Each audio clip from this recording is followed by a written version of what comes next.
kita tawaduk bersama lagi dan doa bersama. Siap salat isya, kita mengikuti berdiri bersama dan mengikuti acara peringatan Maulid di mana akan ada tausiah dari para ulama kita, juga ceramah dari Tunku Mukhlis Yusufli.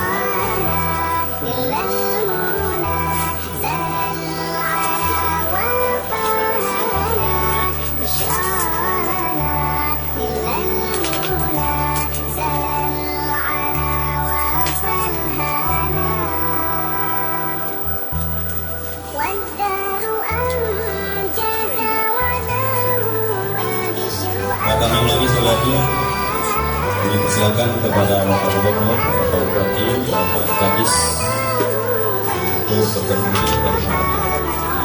Yang lain kita terima di ruangan penuh.